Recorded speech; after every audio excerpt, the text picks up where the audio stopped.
بسم الله الرحمن الرحيم. السلام عليكم ورحمة الله تعالى وبركاته. داوديال مeel kasta joogtaan iyo kastoona daawaneysaan ku soo dhawaada channelka Tuute TV. waxaan markaasi si toos u bilaabi doonaa barnaamij aan ugu talagalnay ciyaaraha dalka oo aan horey idinku ballan qaadnay. barnaamijkan ayaa waxa uu noqon doonaa mid joogto ah intaan waqtiga aan ka heli doono hadwaalidmo. barnaamijka intuu socdo waxaa idinla socodsiin doonaa aniga Guuleed Cali Cusmaan Guuleed Tuute. waxaa si toos ah ugu daawanaysaan channelka Tuute TV. barnaamijka waxaa markaasi ugu magac daray xogta ciyaaraha dalka. wuxuu noqon doonaa mid joogto ah. caawa ayaana bilaabi doonaa hadduu alla idmo. caawa qodobada aan markaasi idinku hayno barnaamijka ayaa waxa uu noqon doonaa horyaalka dalka Soomaaliya ayaa markaasi isbedel weyn xagaagan ka muuqdo, kuwaas oo hadda kooxaha inta badan markaasi ay dadaalo badan ay soo galeen tan iyo markii uu bilowday, laakiin hadda waxa uu marayaa mid markaasi waji cusub uu bilaaban doono maadaama sanadkan ay kooxda kubadda cagta MCC ay horyaalka ku guuleysatay.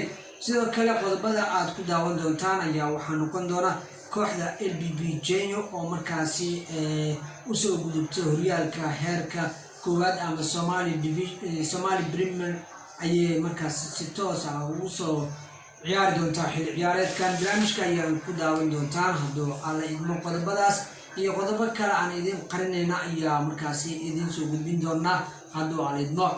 sidoo kale waxaad daawan doontaan barnaamijka intuu socdo xiriirka kubadda kolayga oo markaasi ganaax duldhigay kooxda kubadda kolayga MCC ayaa barnaamijka ku daawan doontaan hadduu alla idmo. qodobadaas iyo qodobo kale oo aan idin hayo ayaa markaa ku daawan doontaan. markaan waxaan ku bilaabi doonaa qodobka ugu horeeya.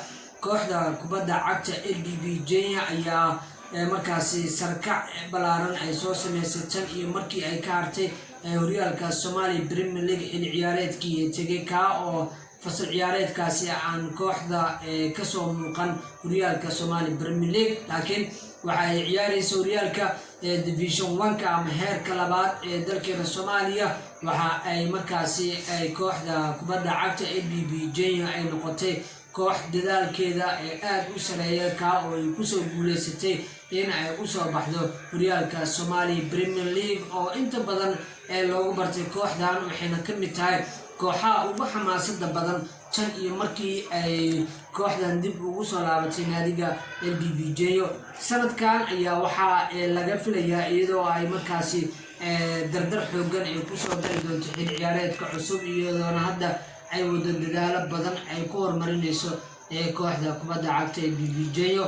waxaana sidoo kale kooxdan markaa kaalinta labaad horyaalka Division 1 ku soo baxday kooxda markaasi geeska Africa iyo sidoo kale kooxda kale markaasi horyaalka u soo baxday ayaa waxaa noqon doonto kooxda markaasi Badroolka oo iyagana markaa guulo waaweyn ka soo gaareen tan iyo xilli ciyaareedkan ay soo sameeyeen. labada kooxood ayaa markaasi heerka labaad aaday, laakiin hadda waxaa cad banaanka u soo baxday kooxda LBB Genyo oo toddobaadkan markaasi u soo xaqiijisay inay u soo baxday horyaalka Somali Premier League. waxaan leenahay markaasi horumarka ay sameysay hambalyo ayaan markaasi hawada u marin doonaa. sidoo kale kooxda kubadda cagta oo horey MCC horyaalka ugu guuleysatay iyadana waxaan markaasi leenahay iyadana sidoo kale horyaalka ay ku guuleysatay waan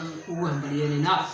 sidoo kale haddii aan sii eegno qodobada kale barnaamijka aan markaa ku soo qaadanay xiriirka kubadda kolayga ee Soomaaliyeed ayaa markaasi ganaaxa ku soo reegay kooxda kubadda kolayga MCC, taas oo markaasi kulan ciyaareedkii toddobaadkii tegay ciyaareen kooxda Dekada oo ay markaasi ku guuleysatay horyaalka kubadda kolayga kooxda kubadda kolayga ee Dekada.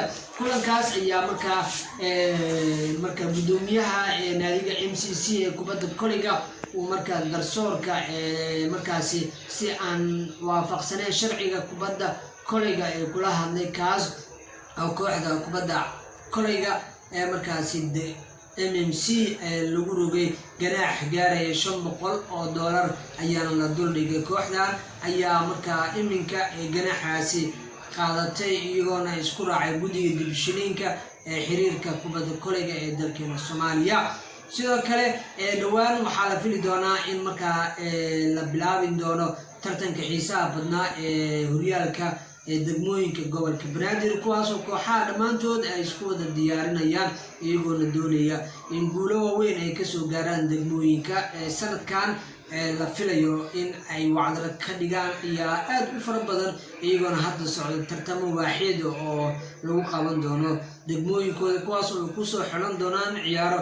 dhawaanna waxaa markaasi magaalada Muqdisho todobaadyadii lasoo dhaafay lagu qabtay kulan lagu horumarinayay isboortiga dalka oo kooxaha markaasi ay diyaarinayeen guddoomiyaasha isboortiga ee gobolka Banaadir iyo sidoo kale guddoomiyaha isboortiga gobolka Banaadir oo kulan la qaatay guddoomiyaasha markaasi degmooyinka gobolka Banaadir. daawadayaal waxaan markaasi halkaasi kusoo gabagabeynaa barnaamijkii gaarka ahaa ee aan ugu magac darnay barnaamijka xogta ciyaaraha dalka.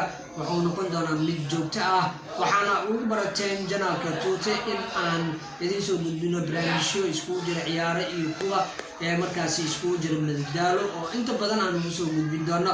asxaabta markaasi ku cusub janaalka waxaan leenahay soo dhawaada, kuwii horena waxaan idin leenahay horey noo sii taageera oo horey u sii socda ayaan idin leenahay.